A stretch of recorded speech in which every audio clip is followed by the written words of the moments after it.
A skill that my husband and I really want to pass on to our children is that of storytelling. To begin doing this, we started telling stories together, and we each take a turn to tell our line in the story and go around until the story's finished. One night we were telling a story about a little boy who was scared of mice. The story was almost finished and it was coming to the Hightower surprise. It was my 6-year-old's turn to tell her line. She had the boy come up against wolves. I suggested to her that maybe she could have the boy come up against mice. She immediately rejected the suggestion, as wolves are much scarier than mice, Mom. I couldn't refute that, and it was her turn, so the boy came up against wolves, defeated the wolves, and became friends with whoever it was that he was friends with, and lived happily ever after.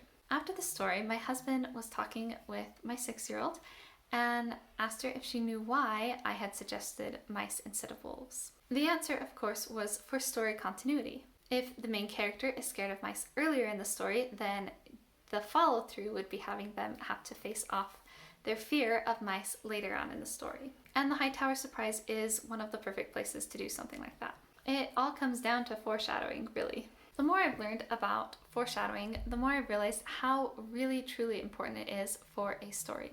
Today I wanted to share 4 really important ways that you can foreshadow in your book. The first one is with feeling or atmosphere, and I feel like this is one of the most important things because readers will pick up on it intuitively without even realizing it. Things like, if it's creepy, then you want to use vocabulary that gives a creepy vibe. You want there to be shadows and dark things and kind of give the sinister feel to your book. You also want to start off your first scene with that kind of feel, because the first scene is going to set the stage for what the rest of your novel is going to be like. A book that I feel does this really well is Hunger Games.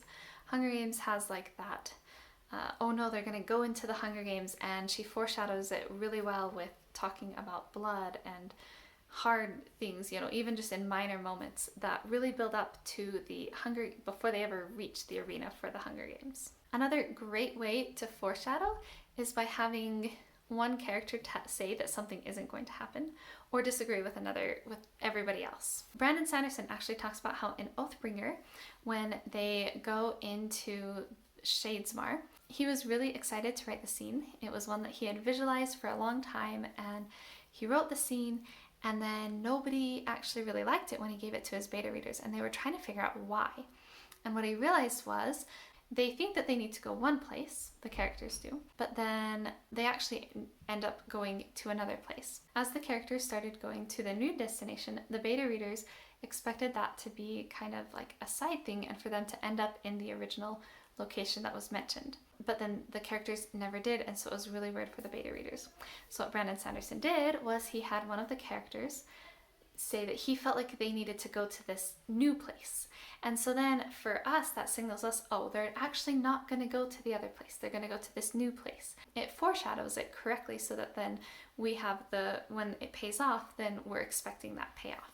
And you just know, in a movie when they say something's not going to happen, that it's definitely going to happen, right? Like it's just funny how that works. As viewers or readers, we just intuitively know that. Another thing that you can do is have the same situation but on a much smaller scale. And this works really well for your opening scene. A lot of times authors will have the opening scene basically play out the same way the entire book does, but just in one scene instead of the entire book. And it's just a way to help your reader kind of expect what's going to happen later.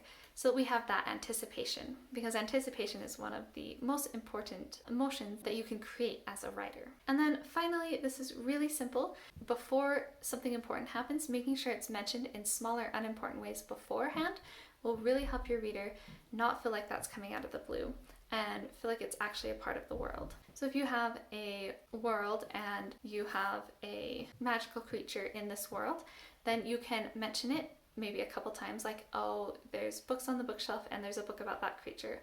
Or, they are having a conversation and it just slips into the conversation, just so that your reader, when that creature appears, your reader doesn't go, wait, there are those kinds of creatures in this world? I think that it's really important too, anytime anything big happens, to make sure that it is foreshadowed or mentioned before it's important. And that way the reader it doesn't feel out of the blue for the reader. So those are 4 ways that you can foreshadow. If you have any more that you can think of, I would love to hear them in the comments below, and we can talk more about writing down there. If you liked this video, don't forget to hit that thumbs up and subscribe for lots of writing and reading content.